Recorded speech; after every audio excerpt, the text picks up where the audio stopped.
Hi there, my name is Cupicate, and welcome back to WolfQuest with Stigandr in War is Coming. Now Lucky Pack is gone. They have been for about a whole episode now, and Stigandr is still trying to keep up with territory.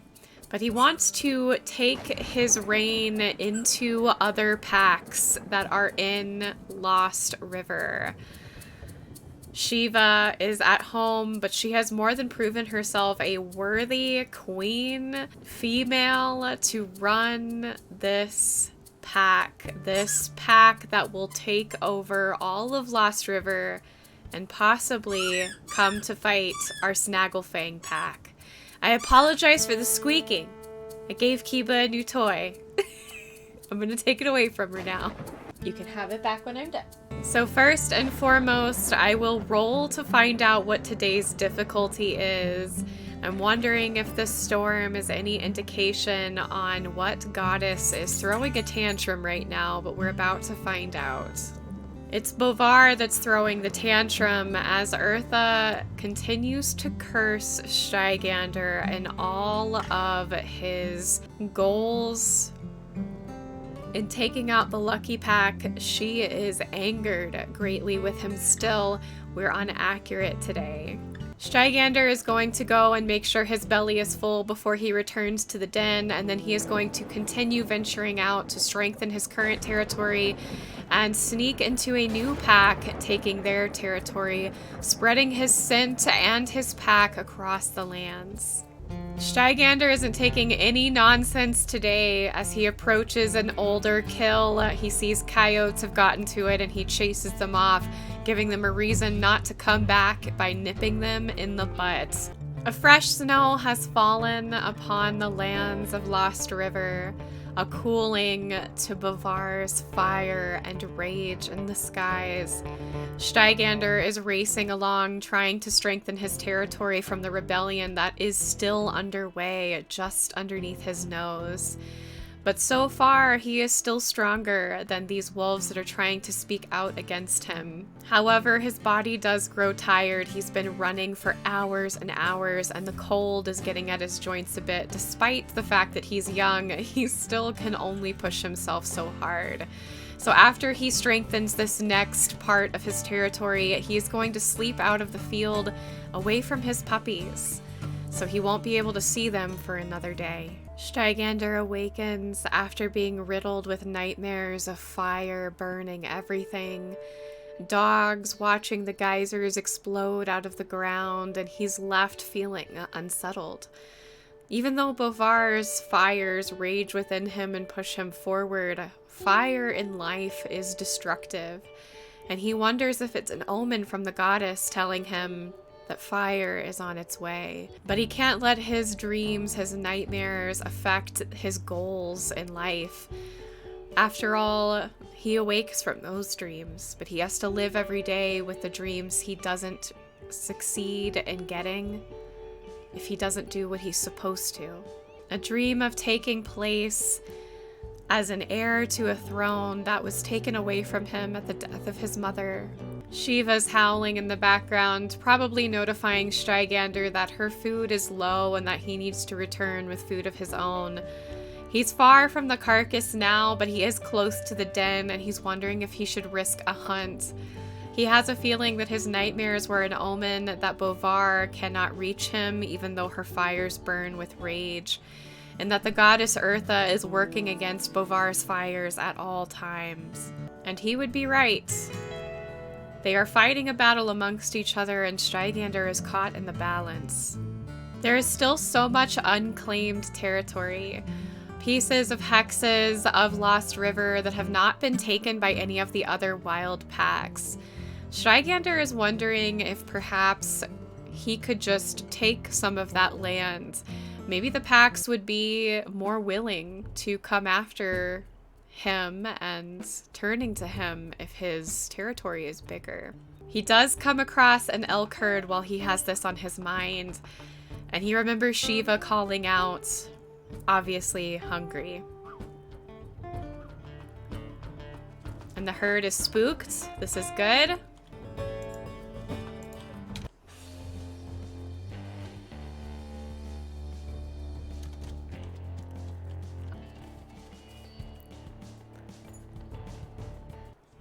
A female gives herself away by falling.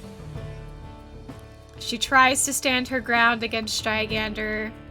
She does. She actually gets quite a big wallop on him. But she goes down, just like the rest. A nice treat not too far from home. Something he's going to be happy to share with Shiva and his growing pups, who are getting closer and closer to being able to move to a summer rendezvous site. He's going to gather up a meat chunk after he claims this carcass. Don't forget to do that, Cuppy. And we're going to go back and see puppies do a weight check before we go back out. Oh, I see little names on the horizon. Now, we haven't had the notification of getting any baby ungulates yet like we have in the other 2 series. But I'm hoping with one more night's rest, we might actually get that notification. Hello, little ones! Stigandr feeds them without question. Shiva is doing a wonderful job watching over them, training them even. And he comes back to see how they're doing, reminding them that he is king and he is to be listened to when he's here. Shiva really likes that. She likes it when her mate is very confident. The pups were very hungry. Little Quill is sleeping. So let's go ahead and look at these pups who are very tired. My goodness. Azula is 13.4 pounds, Cleo is 13.2, Micah is 13.7, Quill is 13.2, Adder is 13.4, and Nylanir is still our small one at 12.9. So we probably haven't gotten that notification because of Nylanir's weight, but with one more sleep, I think we will. Another snowfall, interesting. Eartha has a great attempt of trying to cool Bavar's rage by adding more snow into the world. But with pups fed, Stigandr sleeps, letting the snow fall on his back, cooling him down enough to nap next to his pups. Oh, I see a cougar. So we're just gonna go ahead and run it down before it does anything dumb. Wow! The alert didn't even happen because I saw the cougar before it started. That was amazing.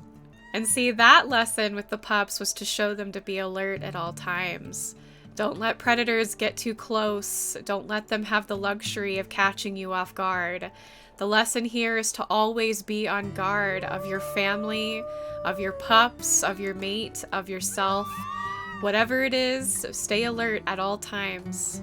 At home, away from home, it doesn't matter. He continues to teach them confidence, showing them a confident tail.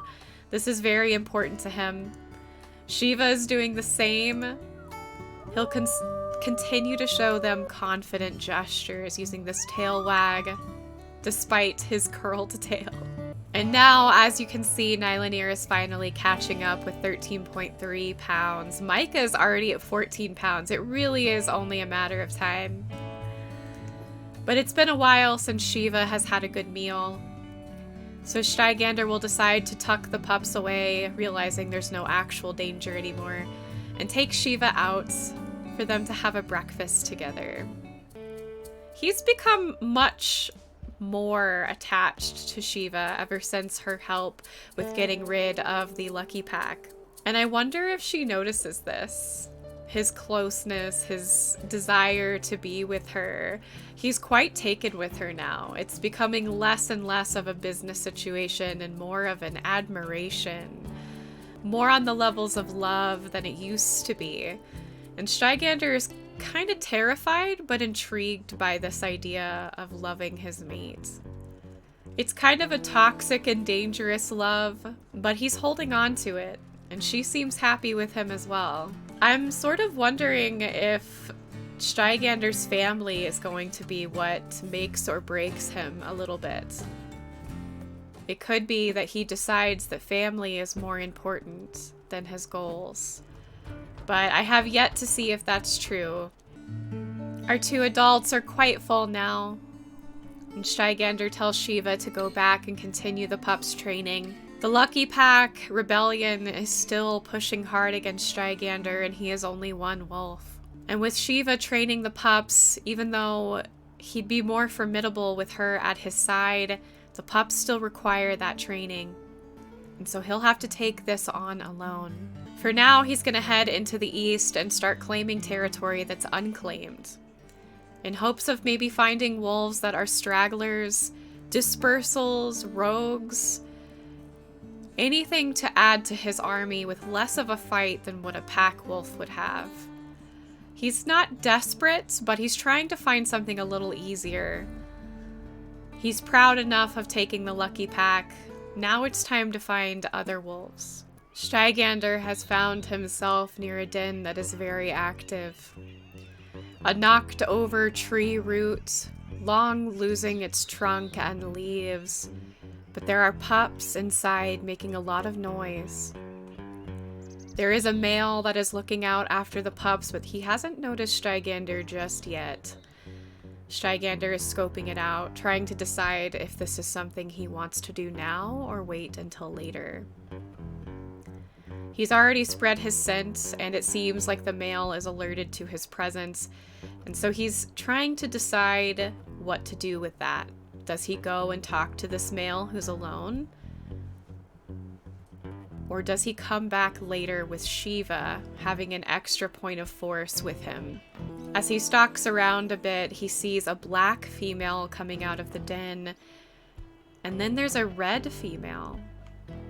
He hunkers down a bit into the snow and the grasses. They're hard to see, but the scent is starting to get clearer as he sits and lets the wind waft their scent into his direction. He actually recognizes one of the scents a little bit. Smells like somebody he used to know. But it's really, really soft. Almost with a hint of heather, instead of a typical musk that he remembers. And he wonders if maybe this was a sibling of some kind. A sibling of him, or maybe a cousin, possibly. But 3 adults against 1 is too much. Stigandr believes he'd get ripped apart, especially knowing that Bovar has left him with an omen. And so he decides against it. Instead, he's gonna trot away and bring Shiva back, or wait until there's less adults there. Maybe when the male is alone. Maybe if the female's alone. All of the stalking that Stigandr did has worn him out. The anxiety of being caught has made him exhausted. He doesn't want to continue to stay near that den for too long, as his scent might catch their attention and they may hunt him down. So he finds a place just a little bit away from the wind and tucks himself behind a rock to take a nap. Maybe tomorrow he'll check the den again and see if there is less adults present. Apparently Shiva went on some sort of exploration while Stigandr was out and was not actually at the den when Stigandr went to sleep. Pack affinities drop so low, a quill has left the den. Shiva's howling reaches his ears, and it is a sense of peril in her tone. So he's running to make sure everything is all right. Phew, that's a relief. It looks like Shiva found Quill just fine. All of the pups look safe and sound. I'm quite attached to Quill. I can't say for Stigandr because he's trying specifically not to get attached or let the love of his family distract him from what he needs to do. Him stepping away from his goals to come back to Shiva's call is about as much as it gets. But I'm attached to Quill, and Quill is adorable and has such a love for Dad. She's so precious. I also keep forgetting that Quill is a girl, but it's fine. I still love Quill. Her personality is what I really just love so much. But Stigandr didn't actually get to sleep. The shrill howl of Shiva, who couldn't find Quill, brought him right out of it, and he is unrested. The pups seem to be full, however. And so Stygander's just going to pass out. He's too exhausted to even play with them and to get the affinity back up. Too exhausted to help with training. He's tired. All the days of running, all the days of taking territory, of fighting, it's catching up with him. But now things are going to get easier. Newborn ungulates have started appearing in grasses nearby. Elk mothers and deer mothers are hiding their fawns and calves away. Hunting has just become so much easier. Oh, well, I didn't know that was gonna happen.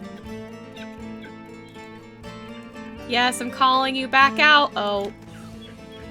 Not Quill! You're not allowed to get Quill! Period. Don't you do it. Or Micah.